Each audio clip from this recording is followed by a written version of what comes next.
Well, hello and welcome to the fourth and final, or at least final for today, episode of the BA Conference Europe Extra. Now, you'll already be well familiar with the format by now. This is the informal, the unofficial, well, sort of official but unofficial bit between the main formal bits of the conference.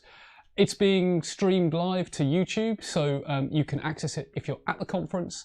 You can also access it even if you're not at the conference. It gives you just a little glimpse of some of the stuff that's happening during the main conference program. Now, it is completely live, so it's always a little bit chaotic. Anything could happen.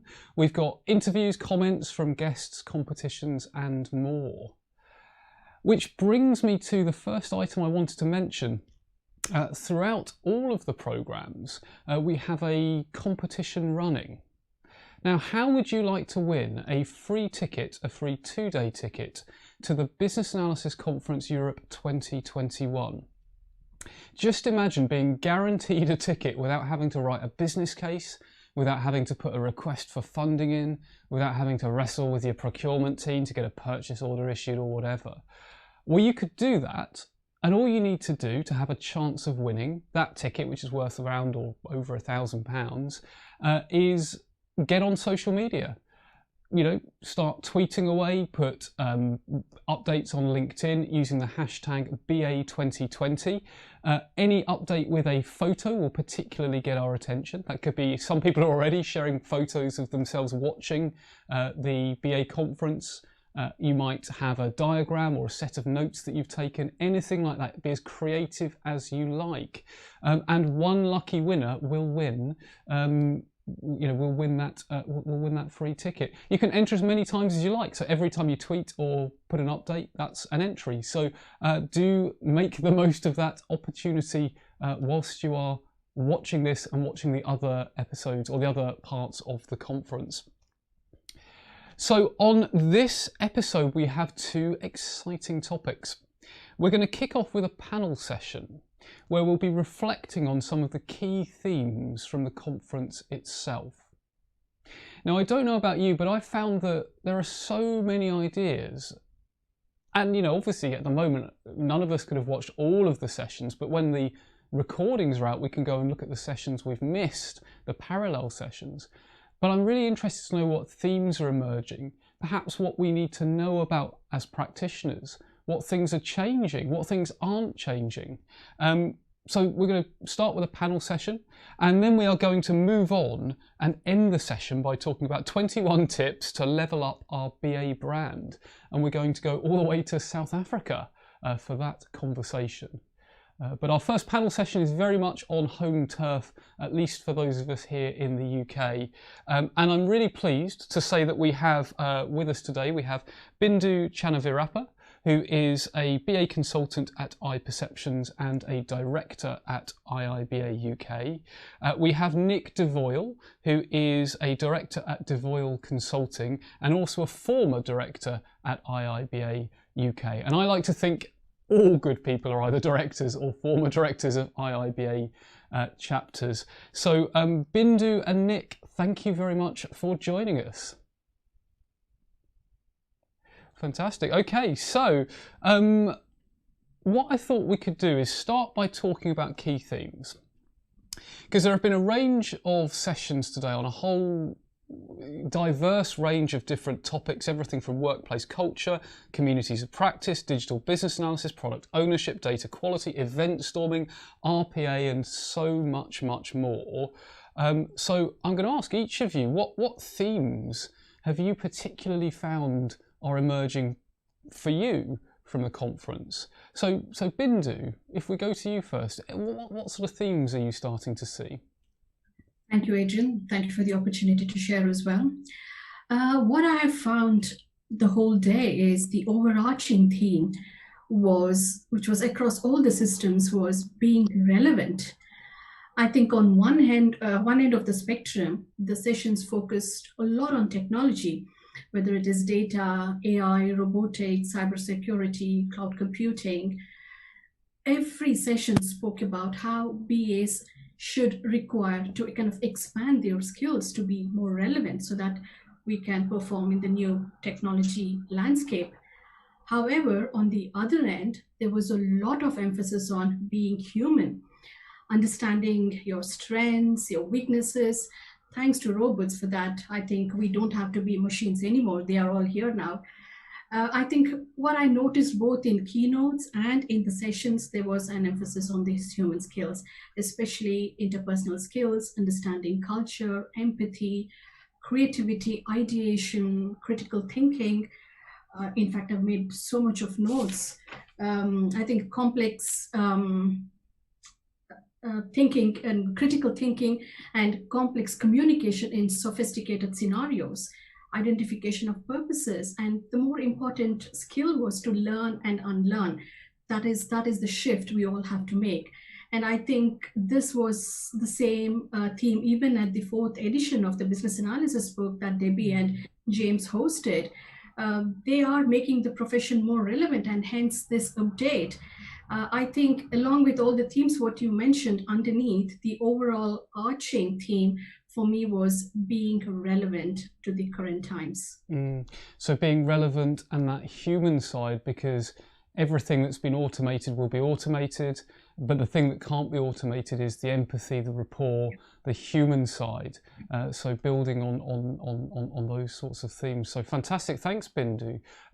Nick, I mean, would you agree with that? Would you add to it? Have you got other themes that were emerging for you? Yeah, I mean, there's a lot of things. And I think, you know, picking up on what Bindu said about the human side, we always have in the conference, we try to have a bit of a focus on well-being. And I think, you know, Nigel Owens with his, what he had to say about being yourself, the importance of being yourself in order to do good work.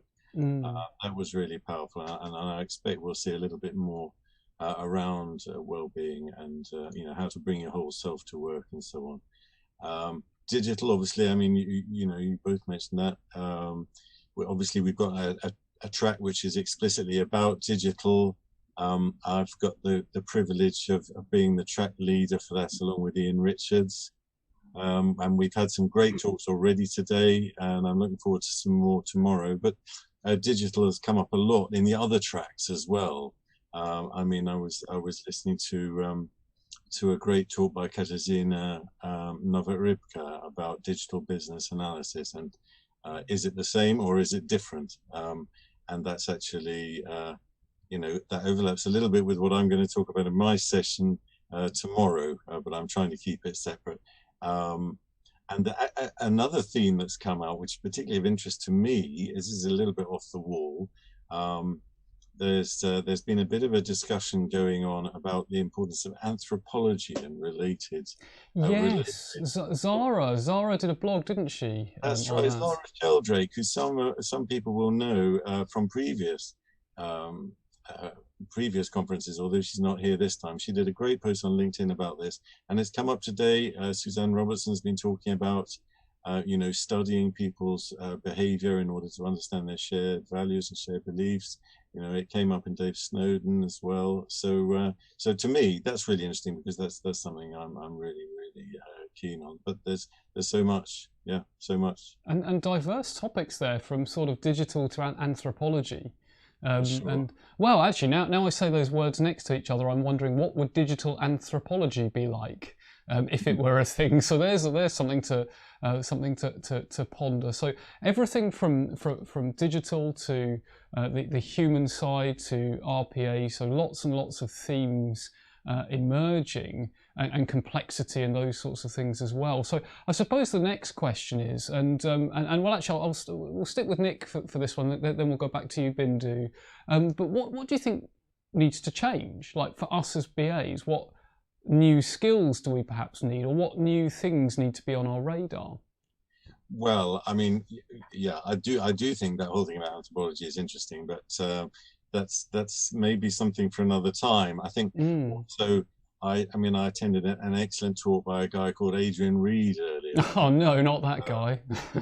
Systems thinking, and I think systems thinking has gradually been working its way up people's, you know, list of things that they're taking account of in recent years, and I think that's only going to continue. I think business analysts are becoming more and more aware of the value of those techniques, you know, due in no small part to the talks you've been giving on that subject, Adrian. Oh wow, thanks. Another thing I think is interesting is this whole thing about standardization. I was really interested in what Michelle Shakesheff was saying about standardization of roles, and I think that's there's this sort of tension, this ongoing tension that we have as we try to develop and improve as a profession. We need to try to standardize things, but at the same time we need to try to develop and change and embrace all these other areas. And you know, different people are inclined, either through their own their personality or their own situation in the organization they're in, to take different positions on that. Some people like standardization, some people hate it, but I think that's going to be an ongoing saga, I think, probably. Yeah, ongoing, and the specialization, generalization, I mean, that in itself will, I think, just will go on and on, I think, as you say.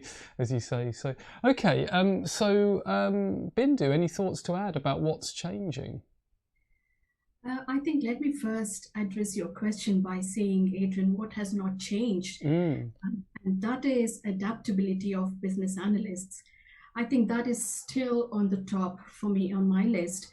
The profession has been adopting probably from the last 2 to 3 decades for the changing dynamics, and we are still doing the same. So to answer your question now, is what is changing is, I think, agility. What I found, whether it is mental agility in picking up new skills, or as simple as even just a visual presentation, talking to the camera like what we are doing now. I think we have a fantastic example right in front of us. Like, you have become an awesome TV presenter, and just before the sessions, I was even trying to see what all goes behind the scene, you know, like countdowns and all that. So this is exactly what the agility that has changed. And I think another important thing is embracing technology is inevitable. Personally, I have a technical background, so there's always a fondness for technology, which is in me. But I think it is inevitable for all of us. In fact, I couldn't even stop noticing when Debbie was talking about the different BA roles from her updated edition. And each and every BA role had some technical aspect to it. So I think embracing technology and being technical literate is mandatory now. So these are the changes I personally feel that is going to happen. So having some sort of, and when you say technical, Bindu, can you enlarge on that, on what you mean by that? When we say, I mean, I think traditionally there was a difference between, you know, the business side, business analyst, and technical side, business analyst, or they were called systems analyst and whatever. But I think now, irrespective of where we are working, we will have to have some technical knowledge in terms of understanding data, cybersecurity, which I've been telling, which every business analyst should consider holistically, whether we work with computers or we don't work with computers, or we work with architects or we don't work with architects. That is, again, when I say that, that's again some technical knowledge. So these are the skills, and I think going forward, and I think even now, why even going forward, we are working with machines, AI, data. So it is all about embracing that technology. So I think having that knowledge of understanding what technology is, rather than saying, you know, I don't understand technology because I've been working as a business analyst, I think probably may not exist, in my opinion. Interesting. Okay, so lots of things changing, some things not changing. That holism, that holistic view, which is different but has a sort of family resemblance to the kind of systems thinking that Nick was talking about. So interesting. We've got some things staying firmly the same in the core. So the sort of final or penultimate question I'll put to both of you is your biggest takeaway so far. So Bindu, what's your single biggest takeaway from the conference so far? I think personally for me, I have to learn a new language, and that is called data. I think it's not enough to understand where the data is coming, where it is stored, and how it is stored, or how it is processed. I think, in fact, data is acting like a stakeholder. So I think we'll have to, all of us, and especially for me, that's the biggest takeaway, because data is telling us a story. It is giving us insights, a new perspective. I mean, I'm working on a robotic project, so I know that how much of data analysis that is required for that. And I think probably going forward, we will be working with robots and AI, analyzing and understanding data. So I see that there's a lot of potential and work that we can do. And when we understand how actually working with the data, and especially as value co-creators, that is a big, big takeaway for me. Fantastic. So understanding the language of data and how it pertains, how it's relevant for us and our business and organisational stakeholders and beyond. So fantastic. Thanks, Bindu. And same question to you, Nick. What's your biggest takeaway so far? I think, can I cheat and have two? Yes, of course you can. I think, so one of them is a pretty detailed thing. It was really interesting for me to hear the session by Deborah Paul and Jim Cadle about the fourth edition of their business analysis book, because I was really interested to know what's changed in it. And now I know what's changed in it. So if anyone wasn't at that session, I won't spoil the surprise, because of course you can catch up on these things later. But so that was really interesting. And the other thing that I've learned is that it is possible to do a really, really good virtual conference, because I wasn't quite sure, but you know what, it really is turning out to be fantastic. So you know, congratulations to everyone at IRM UK. Yeah, here to that, and all the planning that's gone into the you know, all of the sessions that IRM have painstakingly, and the committee, of course, which you're a member of, aren't you, Nick? The committee, or yes. Yeah. So and the committee of you know, sort of curated. And so on. So fantastic. Well, Nick, Bindu, we could talk about this for hours, I'm sure, but we're out of time, unfortunately. I'm sure people will want to stay in touch, to follow you. What's the best way for people to connect with you? So, Bindu, how can people stay in touch?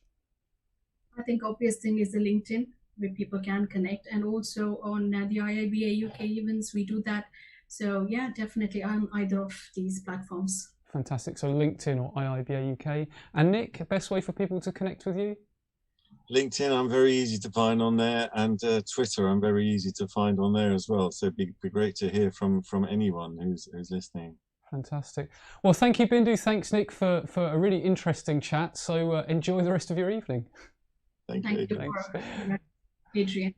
And enjoy the session too. And brilliant job as always. Once again, taking the opportunity to thank IRM, Blackmetric, and all the people who have actually put their sweat and time and everything into it. There are so many people to thank to make this experience seamless. I'm enjoying the conference with less fatigue to what I normally do. So absolutely. Definitely welcoming. Yeah. Good. Thank excellent. You very much. Fantastic. Thank you very much, Bindu. Thank you very much, Nick. So yeah, a very interesting session there with Bindu and Nick.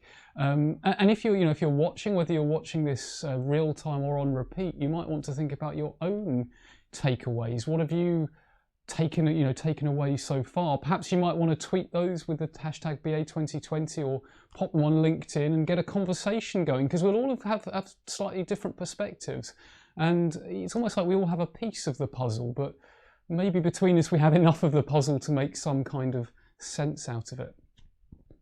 So I would like to now move on to our next section. Have you ever wondered how to raise your game as a BA? Particularly how to raise your personal brand? Well, I'm really pleased now that we are joined by Joe Newbert in this next segment over in sunny Cape Town in South Africa. So Joe, this is Portsmouth calling. How's it? Over to you.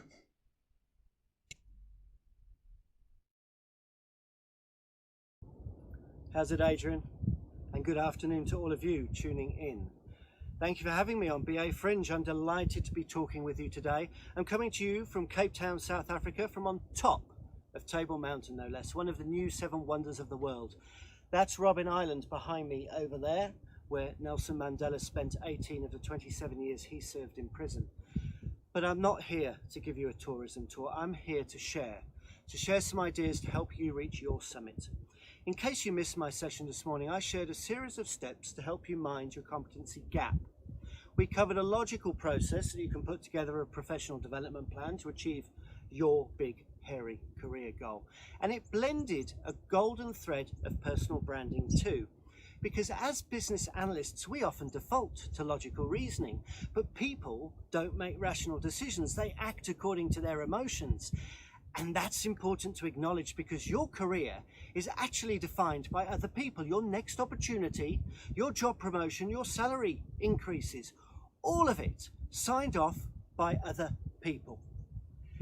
And it's personal branding which makes an emotional connection, which is why I'm going a little deeper into this during this segment now. I'll share with you 21 practical starter tips, but first, let's explore the rationale. Consider for a moment a business. It has a mission, objective, strategy and tactics, articulated in a plan to get from A to B to achieve its goals. And what I want you to consider is whether this should be any different to how you run yourself. My answer is no. Think about Porter's 5 forces, right? Customers, suppliers, new entrants, new products or services. Each is adding to the pressure on the market. Together, they determine how competitive the market is. And it's no different for you. There are only so many opportunities at any point in time. There are thousands and thousands of people vying for a chance, and more people are taking up the profession every day. New requirements and new roles are evolving all the time. That's the squeeze, right? And if you offer what they offer, you have no competitive advantage. And when there's no competitive advantage, what becomes the differentiating factor? It's the price. It becomes a price war. And this is not something you want to be drawn into, with employers haggling over your salary because they can get the same service somewhere else for a cheaper cost. That's not dope. So I want to take this moment to go a bit deeper into this topic, as it's incredibly relevant for us right now. So with no more ado, here are 21 actions you can take right now to boost your business analyst brand.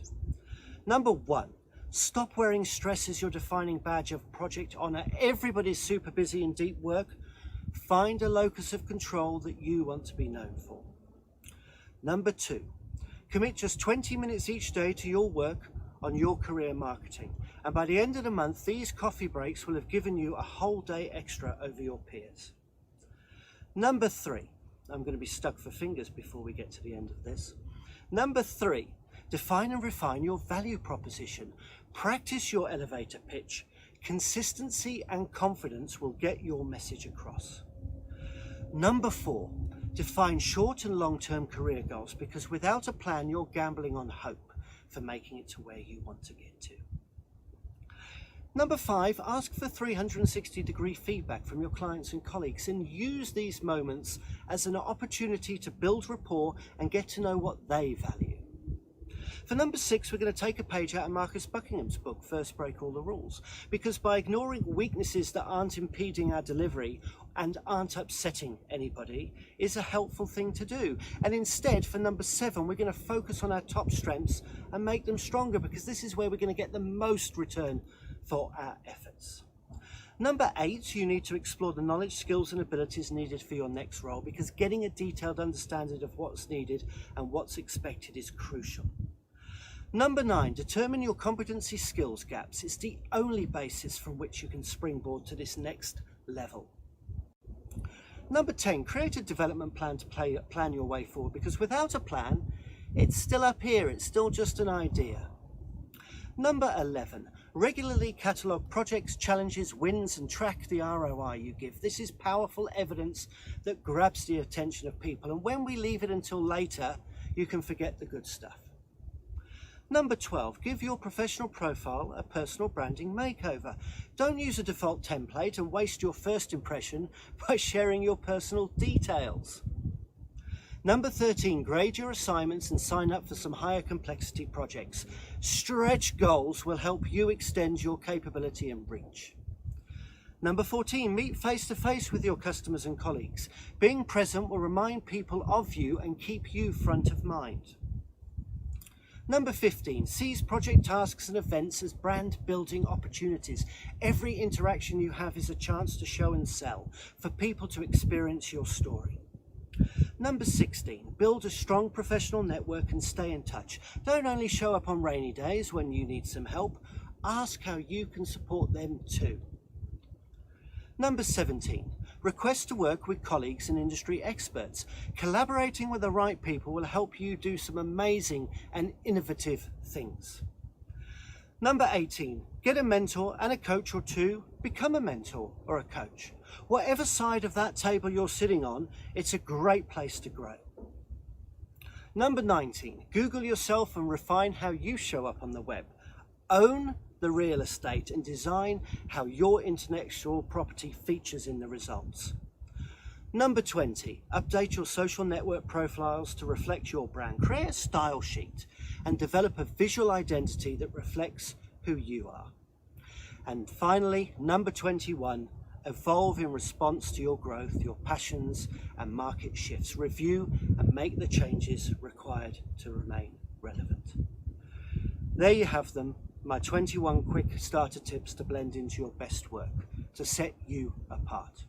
Thanks for tuning in, and I hope to see you again soon. Back to you in sunny Portsmouth, Adrian. Cheers.